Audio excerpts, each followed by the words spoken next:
سورۃ الانعام کا آغاز ہے اور یہ 7ویں پارے کا 7واں رکوع ہے۔ سورہ انعام مکی سورت ہے، یعنی ہجرت سے پہلے اس سورہ مبارکہ کا نزول ہوا۔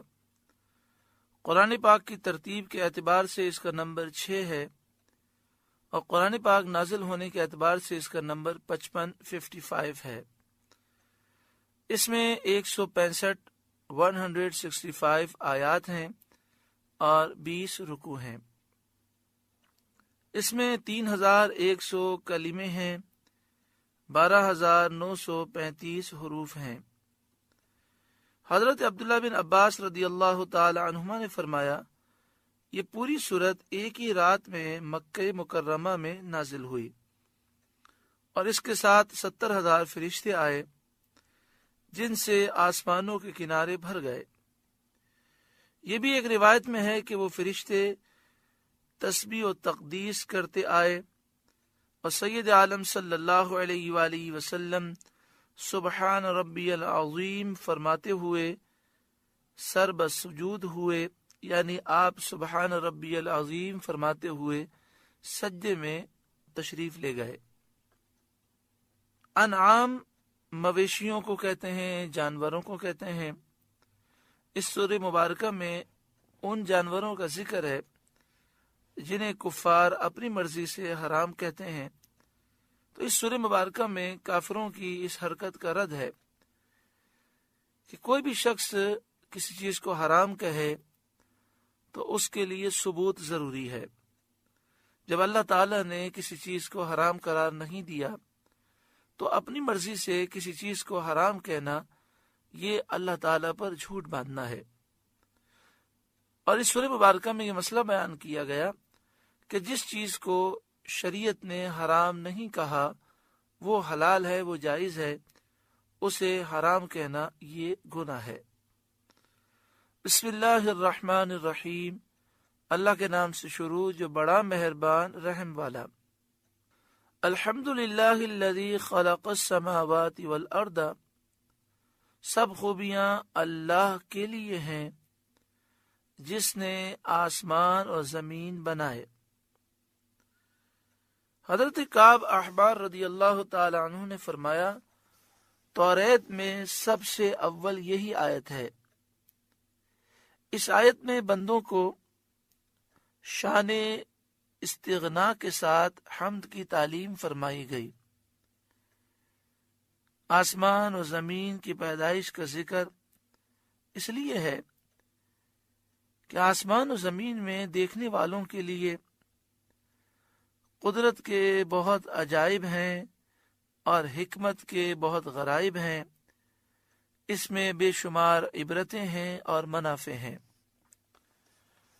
وَجَعَلَ الظُّلُمَاتِ وَالنُّورِ، اور اندھیریاں اور روشنی پیدا کی، یعنی ہر ایک اندھیری اور روشنی، چاہے وہ رات کی اندھیری ہو، کفر کی اندھیری ہو، جہالت کی اندھیری ہو یا جہنم کی ہو، اور اسی طرح روشنی چاہے وہ دن کی ہو، ایمان کی روشنی ہو، ہدایت کی روشنی ہو، علم کی روشنی ہو، جنت کی روشنی ہو، سب کو بنانے والا اللہ رب العالمین ہے۔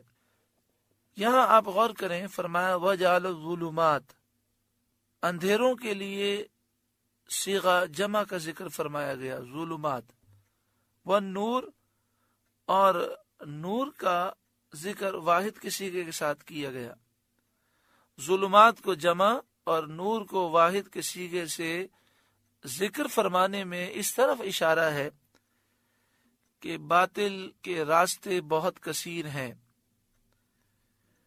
اور حق کی راہ، حق کا راستہ صرف ایک ہے اور وہ دین اسلام ہے، اس لیے نور کو واحد ذکر فرمایا گیا۔ ثم الذین کفروا بربہم یعدلون، اس کے باوجود کافر لوگ اپنے رب کے برابر ٹھہراتے ہیں۔ باوجود ایسے دلائل پر مطلع ہونے اور قدرت کے ایسے نشانات دیکھنے کے باوجود کافر لوگ اپنے رب کے برابر دوسروں کو ٹھہراتے ہیں، یہاں تک کہ پتھروں کو پوجتے ہیں، باوجود اس کے کہ وہ اس بات کا اقرار کرتے ہیں کہ آسمانوں و زمین کا پیدا کرنے والا اللہ ہے۔ هو الذی خلقکم من طین، وہی ہے جس نے تمہیں مٹی سے پیدا کیا، یعنی تمہاری اصل کو مٹی سے پیدا کیا۔ ہماری اصل حضرت آدم علیہ السلام ہے، جن کی نسل سے ہم پیدا ہوئے، تو فرمایا تمہاری اصل حضرت آدم علیہ السلام کو، جن کی نسل سے تم پیدا ہوئے، ان کو اللہ تعالی نے مٹی سے بنایا۔ اس میں مشرکین کا رد ہے۔ مشرکین کہتے تھے کہ جب ہم مر کر گل کر مٹی ہو جائیں گے پھر کیسے دوبارہ زندہ کیے جائیں گے؟ انہیں بتایا گیا کہ تمہاری اصل مٹی ہی سے ہے، تو پھر دوبارہ پیدا کیے جانے پر کیا تعجب کرتے ہو؟ جس قادر رب نے پہلی مرتبہ مٹی سے پیدا کیا، اس کے متعلق یہ سمجھنا کہ تمہارے مرنے کے بعد، مٹی میں ملنے کے بعد تمہیں دوبارہ پیدا نہیں کر سکتا، بہت بڑی جہالت ہے۔ هو الذی خلقکم من طین، وہی ہے جس نے تمہیں مٹی سے پیدا کیا۔ ثم قضى اجلا، پھر ایک میعاد کا حکم رکھا، ایک وقت مقرر کیا جس کے پورا ہو جانے پر تم مر جاؤ گے۔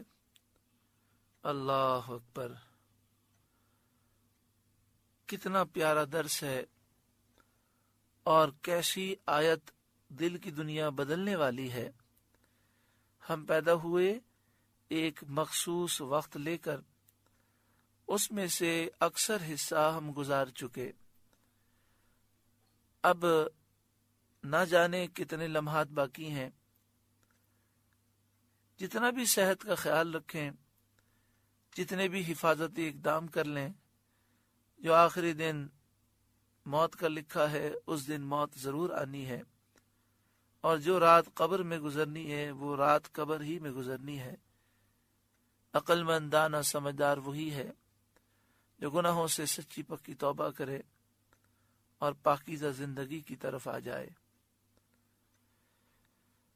وَأَجَلٌ مُّسَمًّى عِندَهُ، اور ایک مقررہ وعدہ اس کے یہاں ہے، یعنی مرنے کے بعد اٹھانے کا بھی ایک وقت مقرر ہے۔ ثم انتم تمترون، پھر تم لوگ شک کرتے ہو۔ وَهُوَ اللَّهُ فِي السَّمَاوَاتِ وَفِي الْأَرْضِ، اور وہی اللہ ہے آسمانوں کا اور زمین کا، اس کا کوئی شریک نہیں۔ يَعْلَمُ سِرَّكُمْ وَجَهْرَكُمْ وَيَعْلَمُ مَا تَكْسِبُونَ، اسے تمہارا چھپا اور ظاہر سب معلوم ہے، اور تمہارے کام جانتا ہے۔ وَمَا تَأْتِيهِم مِّنْ آيَةٍ مِّنْ آيَاتِ رَبِّهِمْ إِلَّا كَانُوا عَنْهَا مُعْرِضِينَ، اور ان کے پاس کوئی بھی نشانی ان کے رب کی نشانیوں سے نہیں آتی مگر اس سے منہ پھیر لیتے ہیں۔ یعنی جب بھی رب کی نشانیوں میں سے کوئی نشانی ان کے پاس آتی ہے، یہ توجہ ہی نہیں کرتے، مانتے ہی نہیں، انکار کرتے ہوئے منہ پھیر لیتے ہیں۔ فَقَدْ كَذَّبُوا بِالْحَقِّ، تو بے شک انہوں نے حق کو جھٹلا دیا۔ قرآن مجید فقان حمید کی آیات کو انہوں نے جھٹلا دیا، سید عالم صلی اللہ علیہ وآلہ وسلم کو جھٹلا دیا، آپ کے معجزات کو جھٹلا دیا۔ لما جاءہم، جب حق ان کے پاس آیا، یعنی جب حق ان کے پاس آیا تو انہوں نے حق کو جھٹلا دیا۔ فسوف یأتیہم انباء ما کانوا بہ یستہزئون، تو اب انہیں خبر ہوا چاہتی ہے اس چیز کی جس پر ہنس رہے تھے، جس چیز کا یہ مذاق اڑا رہے تھے، ان قریب اس مذاق کی سزا انہیں ملے گی اور اس چیز کی عظمت کا انہیں احساس ہوگا کہ وہ حق کیسی عظمت والی چیز ہے اور اس کی ہنسی بنانے کا انجام کیسا وبال ہے اور کیسا عذاب ہے۔ الم یروا کم اہلکنا من قبلہم من قرن مکناہم فی الارض، کیا انہوں نے نہ دیکھا کہ ہم نے ان سے پہلے کتنی قومیں ہلاک کر دیں، انہیں ہم نے زمین میں وہ جماؤ دیا، وہ قوت، مال اور دنیا کے کثیر سامان دیے، ما لم نمکن لکم، جو تم کو نہ دیا۔ الم یروا کم اہلکنا، کیا انہوں نے نہ دیکھا کہ ہم نے ہلاک کر دیں کتنی قومیں، من قبلہم من قرن، ان سے پہلے کتنی قومیں ہلاک کر دیں، مکناہم فی الارض، جنہیں ہم نے زمین میں جماؤ دیا، ٹھہراؤ دیا، قوت، مال، دنیا کے کثیر سامان دیے، ما لم نمکن لکم، جو طاقتیں ہم نے تم کو نہیں دیں، مگر پھر بھی اللہ کے غضب کا مقابلہ نہ کر سکے۔ آج دیکھیں اس دور کا انسان چاہے جتنی بھی ترقی ہو گئی، پچھلے دور کے انسانوں سے بہت زیادہ کمزور ہے۔ نہ ہم سے سردی برداشت ہوتی ہے، نہ گرمی برداشت ہوتی ہے، نہ بھوک برداشت ہوتی ہے، نہ پیاس برداشت ہوتی ہے۔ آسائشوں کے بغیر ہم جی نہیں سکتے، انتہائی کمزور ہیں۔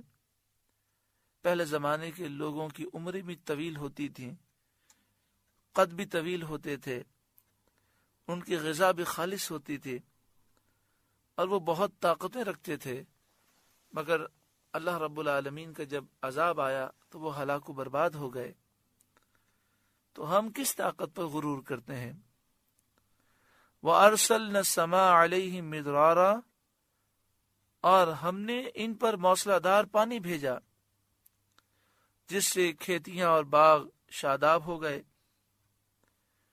وَجَعَلْنَا الْأَنْهَارَ تَجْرِي مِن تَحْتِهِمْ، اور ان کے نیچے نہریں بہا دیں جس سے باغ پرورش پائے اور دنیا کی زندگانی کے لیے عیش و راحت و آرام کے اسباب انہیں مل گئے۔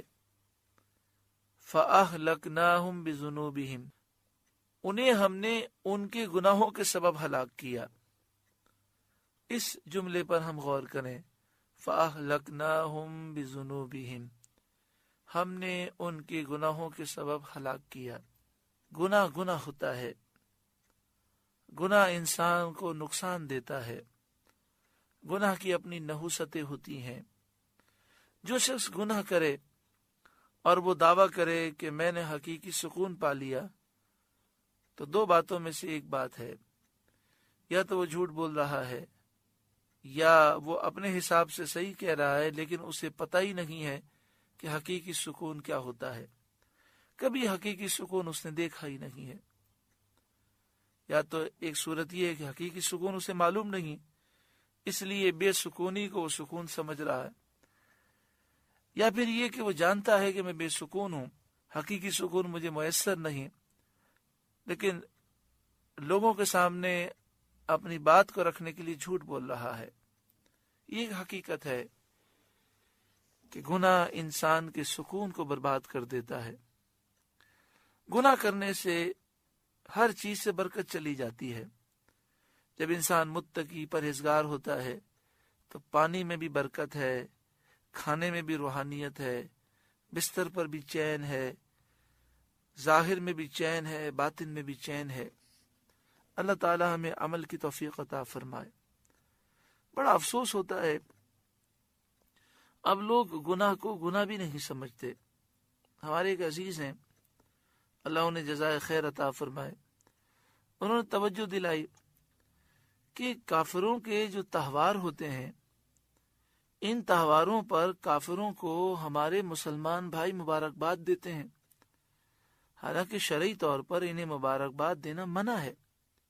یہ گناہ کا کام ہے۔ مثلاً کرسمس کے موقع پر وہ کہتے ہیں کہ جب یہ لوگ ہمیں عید میں مبارکباد دیتے ہیں تو ہم انہیں ہیپی کرسمس کیوں نہیں کہہ سکتے؟ لیکن میں آپ کو ایک مثال دوں کہ ہم الحمدللہ حق پر ہیں۔ اگر کوئی ایک بچہ حق پر ہو اور وہ محنت کرے اور کامیاب ہو جائے تو اسے تو فیل ہونے والا بچہ مبارکباد دے گا، لیکن بتائیے کیا فیل ہونے والا بچہ کامیاب ہونے والے بچے کو مبارکباد دے تو وہ اسے فیل ہونے پر مبارکباد دے سکتا ہے؟ تو جو دین اسلام سے دور ہے وہ فیل ہے اس دنیا میں، اور جو دین اسلام پر عمل کرنے والا ہے حقیقی عید تو اسی کی عید ہے۔ تو ہم کامیاب ہیں، ہمیں وہ مبارکباد دیتے ہیں، تو اس کے بدلے میں کیا ہم انہیں فیل ہونے پر اور تباہ و برباد ہونے پر مبارکباد دیں؟ دوسری بات یہ کہ یہ لوگ جو کرسمس مناتے ہیں ان کا عقیدہ یہ ہے کہ اللہ تبارک و تعالی نے 25 دسمبر کو اپنا بیٹا جنم دیا، نعوذ باللہ من ذالک۔ وہ حضرت عیسیٰ علیہ السلام کو اللہ کا بیٹا سمجھتے ہیں۔ ہیپی کرسمس کے وہ معنی یہ لیتے ہیں کہ اللہ نے بیٹا جنم دیا، تو نعوذ باللہ من ذالک ہم انہیں مبارکباد کیسے دے سکتے ہیں؟ اور پھر بعض نادان تو ان کے ساتھ جا کر کرسمس مناتے ہیں، کیک کاٹتے ہیں اور ان کے تہوار میں شریک ہوتے ہیں۔ یہ بات یاد رکھیں کہ یہ ان کا مذہبی تہوار ہے، اور کافروں کے مذہبی تہوار میں شریک ہونا یہ گناہ ہے، بلکہ یہ تو ایمان کے ضائع ہونے کا ایک سبب ہو سکتا ہے۔ بعض صورتیں ایسی ہیں جس سے ایمان برباد ہو جاتا ہے۔ میں آپ کو ایک مثال دوں، مثلا کوئی شخص وہ سلیب پہن لیتا ہے اور کہتا ہے کہ چونکہ عیسائی اس دن سلیب پہن رہے ہیں تو چلو میں بھی پہن لیتا ہوں۔ اس کی کوئی نیت نہیں ہے، لیکن فقہاء نے لکھا سلیب پہنتے ہی وہ کافر ہو جائے گا۔ اسی طرح بت کو سجدہ کرنا یہ ہندوؤں کا ایک مذہبی شعار ہے۔ اگر مسلمان بت کے سامنے سجدہ کر لے، چاہے اس کی نیت نہ ہو، تب بھی کافر ہو جائے گا، مشرک ہو جائے گا۔ تو اس لیے خدا را ان چیزوں کو سمجھیں اور یہ نہ سمجھیں کہ یہ دقیانوسی باتیں ہیں، بلکہ یہ قرآن و حدیث کی باتیں ہیں۔ نبی اکرم صلی اللہ علیہ وآلہ وسلم اور صحابہ کرام نے کبھی اس طرح عیسائیوں کو مبارکباد نہیں دی۔ اور پھر بڑے افسوس کی بات ہے کہ کرسمس آنے سے پہلے ہمارے مسلمان بھائی دکانوں پر سیل لگاتے ہیں، 50% اور 60% رعایت پر چیزیں بیچتے ہیں، حالانکہ ایسے موقع پر ہمیں ان کے تہوار میں حصہ لینا منع ہے۔ تو ایسے دکاندار جو یہ کرتے ہیں وہ اس سے باز آئیں، اور جس دکان پر اس طرح سیل لگی ہوئی ہو اور ہیپی کرسمس اور اس طرح کی چیزیں لکھی ہوئی ہوں تو وہاں سے چیزیں خریدنی بھی نہیں چاہیے تاکہ ان کی حوصلہ شکنی ہو۔ یہ ہمارا جو میڈیا ہے پاکستان کا اور جو مختلف چینل ہیں، یہ یہود و نصارہ اور دشمنان اسلام سے پیسے لیتے ہیں اور ایسے تہوار کو پروان چڑھانے کی کوشش کرتے ہیں، اور پاکستان کا اسلامی شعار اور اسلامی تشخص وہ مسخ کرنا چاہتے ہیں۔ دعا فرمائے اللہ تعالیٰ یہود و نصارہ کو اور جو ان کے پٹھو ہیں اللہ انہیں ذلیل و رسوا فرمائے، اور مسلمانوں کو اسلام سے سچی محبت عطا فرمائے اور ہمیں مکمل اسلام میں داخل ہونے کی توفیق عطا فرمائے۔ فَأَهْلَكْنَاهُمْ بِذُنُوبِهِمْ، انہیں ہم نے ان کے گناہوں کے سبب ہلاک کیا۔ وَأَنشَأْنَا مِن بَعْدِهِمْ قَرْنًا آخَرِينَ، اور ان کے بعد اور دوسری قومیں ہم نے پیدا کی اور دوسرے قرن والوں کو ان کا جانشین کیا۔ مراد یہ ہے کہ گزری ہوئی امتوں کے حال سے عبرت و نصیحت حاصل کرنا چاہیے کہ وہ لوگ باوجود قوت کے، دولت کے، مال کی کثرت اور بال بچوں کی کثرت کے باوجود جب انہوں نے کفر کیا، سرکشی کی، تو اس وجہ سے وہ ہلاک کر دیے گئے اور کوئی چیز انہیں کام نہ آئی۔ تو تو چاہیے کہ ان کے حال سے عبرت حاصل کر کے خواب غفلت سے بیدار ہوں، کیونکہ ایک نہ ایک دن ہمیں بھی جانا ہے، ہماری جگہ دوسرے لوگ لے لیں گے۔ وَلَوْ نَزَّلْنَا عَلَيْكَ كِتَابًا فِي قِرْطَاسٍ فَلَمَسُوهُ بِأَيْدِيهِمْ، اور اگر ہم تم پر کاغذ میں کچھ لکھا ہوا اتارتے کہ وہ اسے اپنے ہاتھوں سے چھوتے، لَقَالَ الَّذِينَ كَفَرُوا إِنْ هَذَا إِلَّا سِحْرٌ مُبِينٌ، جب بھی کافر کہتے یہ نہیں مگر کھلا جادو، یعنی یہ صرف اور صرف کھلا جادو ہے۔ اس آیت کا شان نزول یہ ہے کہ یہ آیت نضر بن حارث، عبداللہ بن امیہ اور نوفل بن خویلد کے بارے میں نازل ہوئی، جنہوں نے کہا تھا محمد صلی اللہ علیہ وسلم پر ہم ہرگز ایمان نہ لائیں گے جب تک کہ یہ ہمارے پاس اللہ کی طرف سے ایسی کتاب نہ لائیں جس کے ساتھ 4 فرشتے ہوں اور وہ گواہی دیں کہ یہ اللہ کی کتاب ہے، اور آپ کے بارے میں گواہی دیں کہ آپ اللہ کے رسول ہیں۔ اس پر یہ آیت کریمہ نازل ہوئی اور بتایا گیا کہ یہ سب ہیلے بہانے ہیں، انہیں ایمان نہیں لانا، اس لیے ہیلے بہانے بنا رہے ہیں۔ اگر کاغذ پر لکھی ہوئی کتاب اتار دی جاتی اور وہ اسے اپنے ہاتھوں سے چھو کر اور ٹٹول کر دیکھ بھی لیتے، اور یہ کہنے کا موقع بھی نہ ہوتا کہ نظر بندی کر دی گئی تھی، کتاب اترتی نظر آتی، پھر وہ اس کتاب کو چھو کر ٹٹول کر یقین کر لیتے کہ یہ کتاب نازل ہوئی ہے، ساتھ میں فرشتے بھی نازل ہو جاتے جو گواہی دیتے، پھر بھی یہ ایمان نہ لاتے اور کہتے یہ تو جادو ہے۔ جس طرح انہوں نے شق القمر کو جادو بتایا، نبی اکرم صلی اللہ علیہ وآلہ وسلم نے چاند کے 2 ٹکڑے فرما دیے، پھر بھی یہ کہتے رہے کہ یہ تو جادو ہے، اور اس معجزے کو دیکھ کر بھی ایمان نہ لائے۔ اس طرح اس پر بھی وہ ایمان نہ لاتے، کیونکہ جو انسان عنادن انکار کرتا ہے، بغض اور عناد اور دشمنی کی وجہ سے انکار کرتا ہے، ضد کی وجہ سے، اسے نشانیاں دیکھنے سے اور معجزات دیکھنے سے کوئی فائدہ حاصل نہیں ہوتا۔ وقالو، اور وہ بولے، لولا انزل علیہ ملک، ان پر کوئی فرشتہ کیوں نہ اتارا گیا۔ مشرکین نے کہا کہ سید عالم صلی اللہ علیہ وآلہ وسلم پر کوئی فرشتہ کیوں نہ اتارا گیا۔ وَلَوْ أَنزَلْنَا مَلَكًا، اور اگر ہم فرشتہ اتارتے اور یہ فرشتہ دیکھ کر بھی ایمان نہ لاتے، لَقُضِيَ الْأَمْرُ، تو کام تمام ہو گیا ہوتا، یعنی عذاب واجب ہو جاتا۔ اور یہ سنت الہیہ ہے کہ جب کفار کوئی نشانی طلب کریں اور اس کے بعد بھی ایمان نہ لائیں تو عذاب واجب ہو جاتا ہے اور وہ ہلاک کر دیے جاتے ہیں۔ ثم لا ينظرون، پھر انہیں مہلت نہ دی جاتی، ایک لمحے کی بھی مہلت نہ ملتی، اور عذاب مؤخر نہ کیا جاتا۔ تو فرشتے کا اتارنا جس کو وہ طلب کرتے ہیں انہیں کیا فائدہ دیتا؟ یعنی یہ کہہ رہے ہیں کہ فرشتے آ جائیں تو ہم ایمان لائیں، جیسے ہی فرشتہ آتا اور یہ انکار کر دیتے، ایمان نہ لاتے، تو فوراً اللہ کا عذاب آ جاتا اور یہ ہلاک ہو جاتے۔ تو فرشتے اترنے کا جو مطالبہ کر رہے ہیں اس سے انہیں کیا فائدہ حاصل ہوتا؟ وَلَوْ جَعَلْنَاهُ مَلَكًا، اور اگر ہم نبی کو فرشتہ کرتے، یہ ان کفار کا جواب ہے جو نبی علیہ السلام کو کہا کرتے تھے یہ ہماری طرح بشر ہیں، اور اسی وجہ سے وہ ایمان سے محروم رہے۔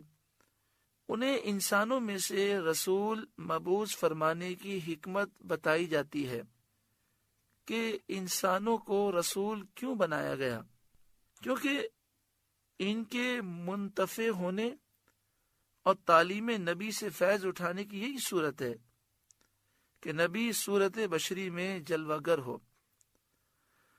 فائدہ اسی وقت لوگ اٹھا سکتے ہیں کہ نبی انسانی صورت میں تشریف لائیں، کیونکہ فرشتے کو اس کی اصلی صورت میں دیکھنے کی تو یہ لوگ تاب نہیں لا سکتے، دیکھتے ہی ہیبت سے بے ہوش ہو جاتے۔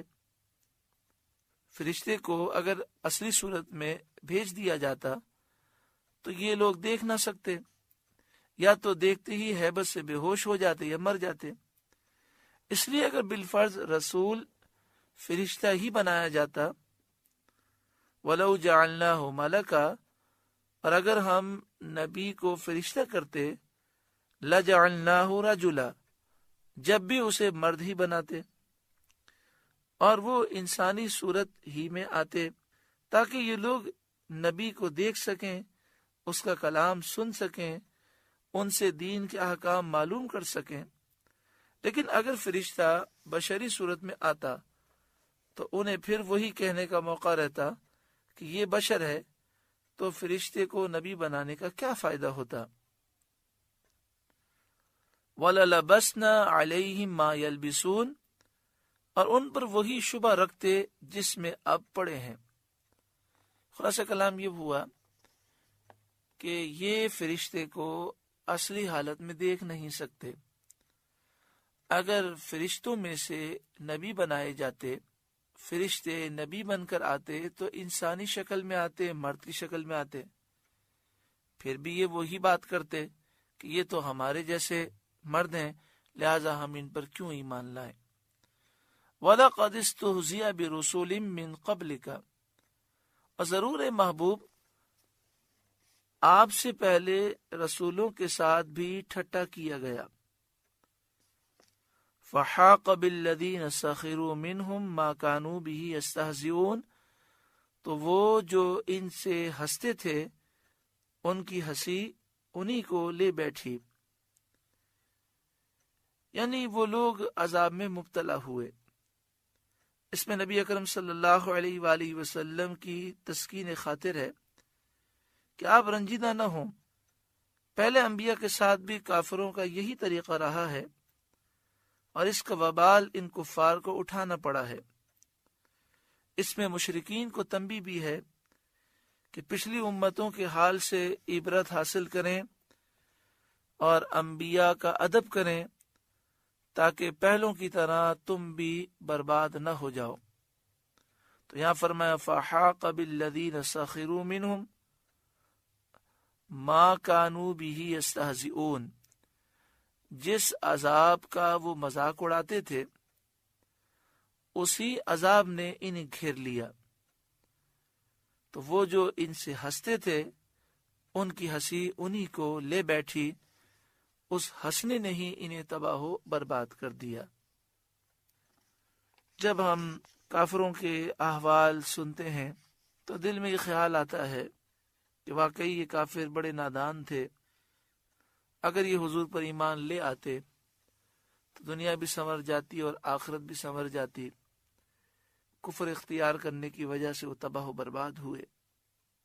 لیکن تھوڑا سا ہم آج ہمارے معاشرے پر غور کریں تو ہم اللہ کا شکر ہے مسلمان ہیں، لیکن بہت سے مسلمان دنیا کی محبت میں مبتلا ہو کر، معاشرے کی وجہ سے، رشتہ داروں دوستوں کی وجہ سے، اپنے آفس کے ماحول کی وجہ سے وہ گناہوں کی طرف جا رہے ہیں اور بعض کفر کی طرف جا رہے ہیں۔ واقعی یہ کافر واقعی بہت نادان تھے، لیکن ہمیں غور کرنا چاہیے، کیا ہم بھی کہیں نادانی میں مبتلا تو نہیں ہیں؟ روزانہ ایک دن ہماری زندگی سے کم ہو جاتا ہے، لیکن وہ ایک دن ہمارا گزر جاتا ہے، قبر و آخرت کی تو ہم کوئی تیاری نہیں کرتے۔ اللہ تعالی ہمیں اپنی زندگی کی قدر نصیب فرمائے، اور جس طرح صحابہ کرام اور اولیاء نے، اہل بیت اطہار نے درست فیصلہ کیا اور اپنا سب کچھ نبی اکرم صلی اللہ علیہ وآلہ وسلم کے نام پر اور آپ کے فرمان پر قربان کر دیا، ہمیں بھی اللہ تعالی انہی کے نقش قدم پر چلنے کی توفیق عطا فرمائے۔ اللہ اللہ اللہ